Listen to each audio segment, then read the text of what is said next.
Hello, welcome to The Wandering Drew. I am Drew, come to you live from quarantine. Just kidding. I guess after you've been home for a while, some things seem funny. So as I said, welcome to The Wandering Drew. I am Drew. On today's episode, I'd like to do something that I've been really wanting to do for several months.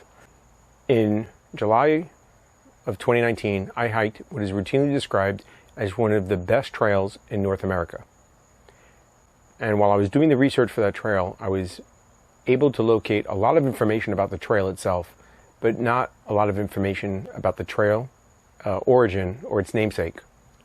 I will be back in a moment with the story of a man and his trail.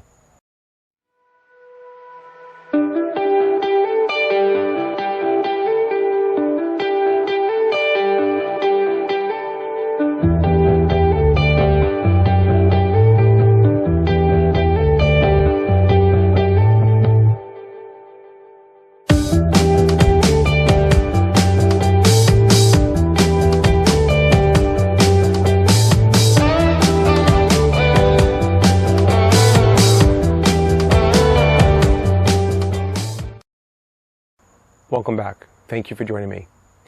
Well, I'm a little inquisitive and I like history. And when I was doing research to hike this trail, I routinely could find the name of the trail and information on the trail itself, but I couldn't find any information about its namesake.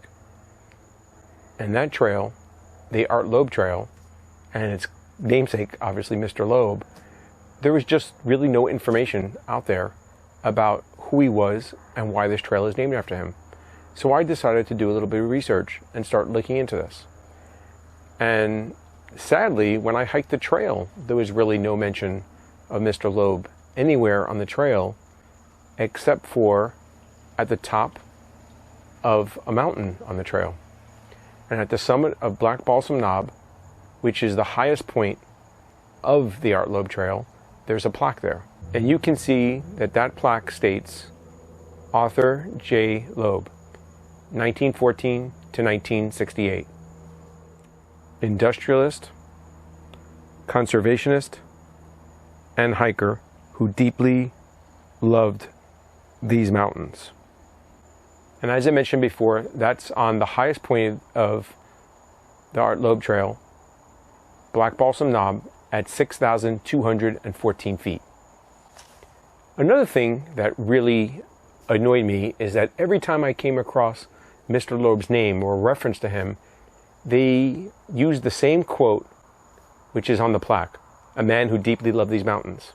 That doesn't tell me anything about Mr. Loeb, his contribution, or why this trail is named after him. And I found it very frustrating, and I gotta say, like I said, annoying, that people just continually re-quote the same quote without doing any research or finding out about him. And I found it frustrating that there wasn't more information about him. I found one or two little mentions of him in articles, but it really didn't give me the information that I wanted to know about why this trail is named after him. So in my quest to know what Mr. Loeb did to show his love for these mountains and why they decided to make a trail after him and name it after him. But first, let's discuss what and where the Art Loeb Trail is. The Art Loeb Trail is a 30.1 mile point-to-point trail that is located in the Pisgah National Forest, which is located in western North Carolina. And Pisgah is the Hebrew word for mountain or summit. And there is a Mount Pisgah in the forest. And Mount Pisgah stands at 5,721 feet tall. There are a lot of high mountains on this trail. And this trail, the Art Loeb Trail, travels from its north trailhead, which is located in the rear of the Camp Daniel Boone, which is a Boy Scout camp located in Haywood County. And it proceeds southbound to its trailhead at the Davidson River Campground in Transylvania County. This trail goes over several tall or high mountain peaks. What's unique about the Art Loeb Trail is that unlike most trails that either use a lot of switchbacks to go up and down a mountain, or to go around the summit, or pass over a summit and then go down into a valley, the Art Loeb Trail stays along the ridgeline as much as possible of these mountains and summits. So you don't have a lot of dramatic elevation changes once you've gone to the top of a summit. You're basically just going up or down with the ridgeline. And that makes it pretty unique among most trails. And some of the high mountains that you go over is the previously mentioned Black Balsam Knob at 6,214 feet, Pilot Mountain at 5,091 feet, Stairs Mountain at 5,869 feet, Cold Mountain, of the book and movie fame, is available through a side trail, and it stands at 6,030 feet. Another mountain of note on the trail is Tennant Mountain, which stands at 6,040 feet. And that mountain has a plaque on the top of it honoring its namesake, just like there's a plaque for Mr. Loeb. And I'm going to go on a tangent a little bit and discuss Tennant Mountain, because it does tie in to Mr. Loeb's story. Tennant Mountain is named after Dr. Gaylord Stoney Tennant. And I'm hoping I didn't mispronounce that.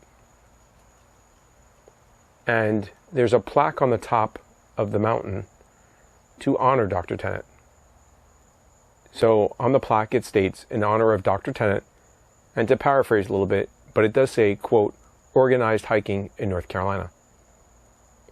So, like Mr. Loeb, when I was hiking that mountain, I wondered who Dr. Tennant was and what did he do in organizing hiking in North Carolina that they named the mountain after him. Because I think that's pretty profound to have a mountain on a trail named after you. So I figured there was a story here. So I did some more research on Dr. Tennant. Dr. Tennant was part of a group and helped organize a hiking club in North Carolina.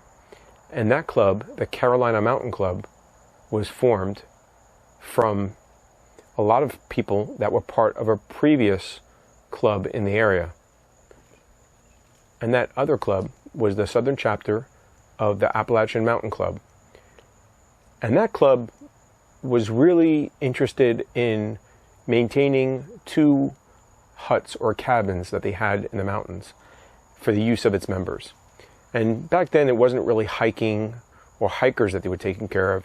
It was people going up to the cabins to use them for fishing, hunting, or just to go up there and enjoy themselves. But in 1923, he became the first president of the Carolina Mountain Club, or the CMC, as I'll usually refer to them after this. And in doing so, he helped form what became the first club devoted to hiking in North Carolina. As this club was different, it wasn't interested in cabins or having a place for people to go, but it was interested in developing and protecting the land and making trails for people to hike.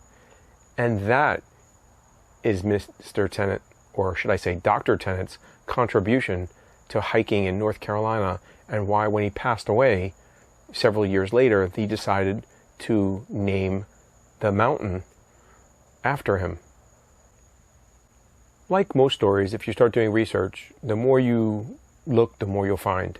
And this story is no different. This area has a very rich history, from the Cherokee Indians that inhabited this area when the settlers arrived, to even modern day. It's constantly evolving, and there's stories all over the place. But we're going to keep with Mr. Loeb. But a little bit about the area is most of this land, before the Forest Service came into being, was all in private hands. As a matter of fact, in 1898, the Vanderbilt family bought land in the area and decided to build not only their estate, but also a college or a university, which was for forestry, which would, I guess, be land management today. And this became the most important school for forestry in the United States. And people from all over the country would come here to learn about forestry and land management. And along with forestry, or the cutting down of the trees in the area for the logging industry, there were also several fires in the area, which helped shape some of the mountains that I previously mentioned. And one of the reasons why the Art Loeb Trail is very unique is, as I mentioned, you stay on the summits, but there are a lot of what's called balds, or areas at the top of a mountain where there is no tree to block your view. So you have very clear and large, expansive landscape views at the top of these summits. And that's another reason why this trail is so endearing to people, because of the wonderful open vistas that you have when you climb to the top of them. Fast forward several years, and the Forest Service comes to being, and a lot of the land is purchased and becomes part of the National Forest. And this area was known to the Cherokee in their language as the Blue Hills of God.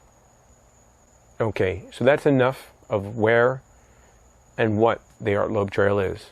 Let's get into Art Loeb the man. Arthur Loeb, or Art Loeb, as he was commonly known as, was born in Philadelphia in 1914. And there's really no information on him up until he comes to Brevard, North Carolina in 1936. And he came to Brevard for employment. He came to work for a relative, Mr. Henry Strauss, who was known to most people as Uncle Harry. America was still in the midst of the Depression. Jobs were hard to come by. Many people were struggling to pay their bills and make ends meet. So a job was very important. And obviously it was important enough for him to leave and come to Brevard for employment. And it appears that he was involved in the administrative part of the businesses.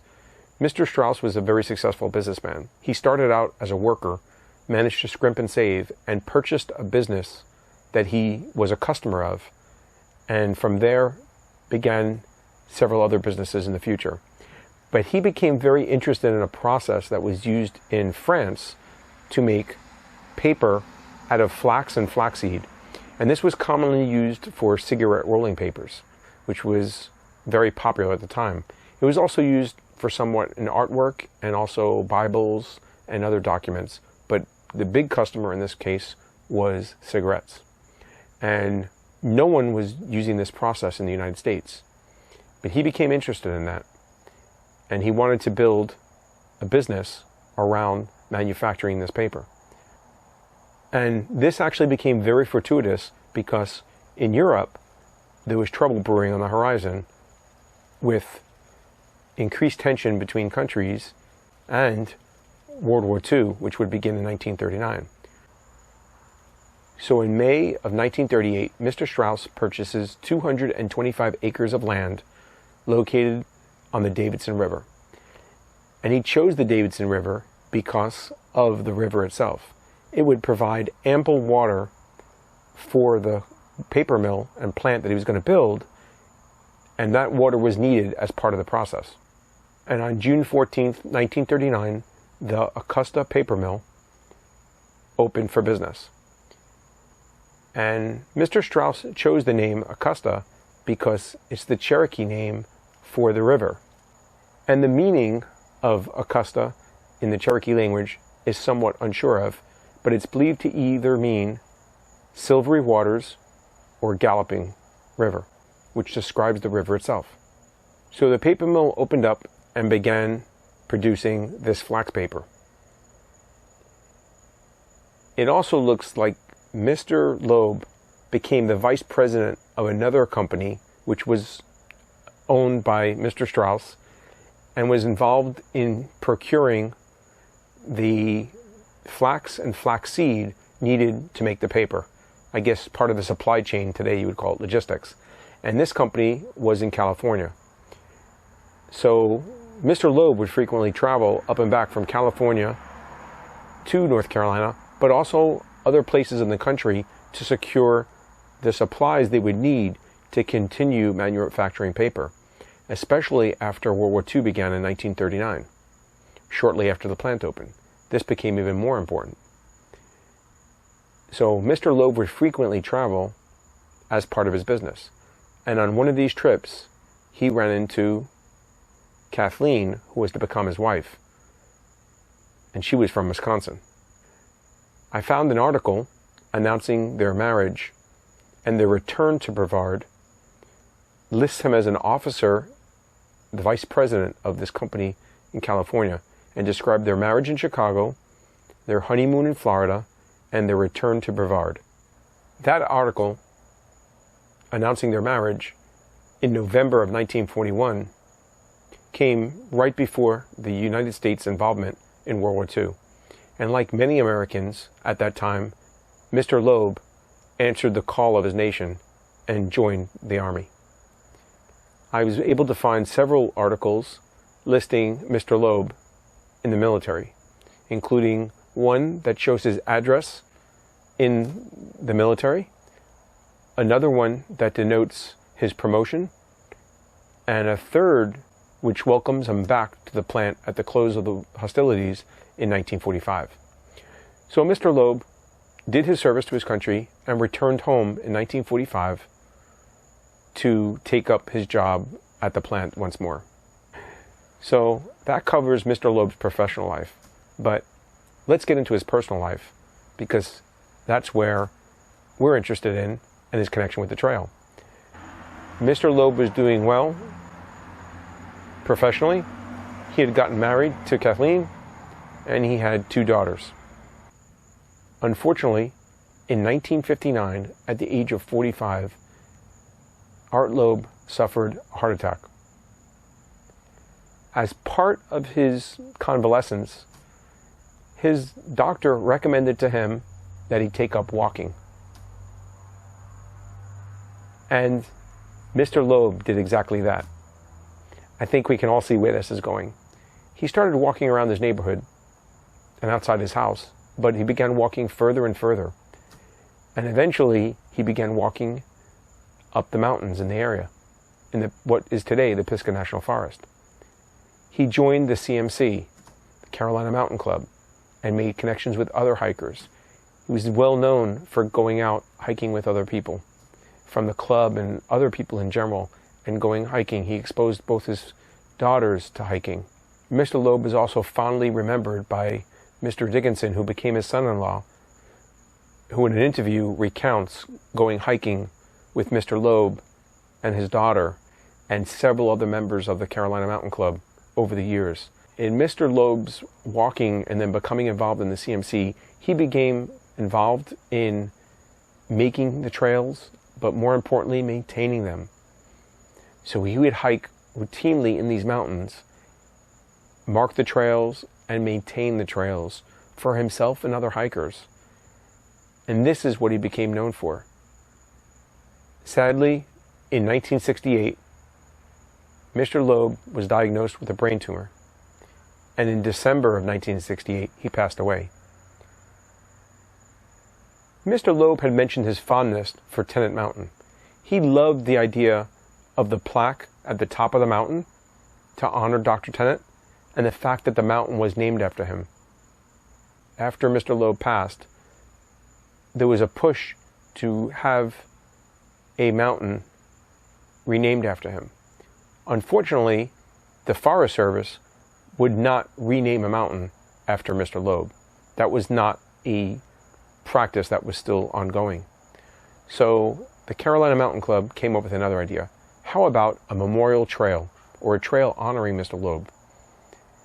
And the Forest Service was behind this, along with the CMC and a congressman who had known Mr. Loeb. And all these things lined up and came together. And within basically 11 months after his passing, the Art Loeb Trail was dedicated. On November 9th, 1969, they had a ceremony dedicating the Art Loeb Trail. There was a sign that was placed somewhere along the trail, but from what I could discover, it appears that it was vandalized at some point, and then it was removed from the trail.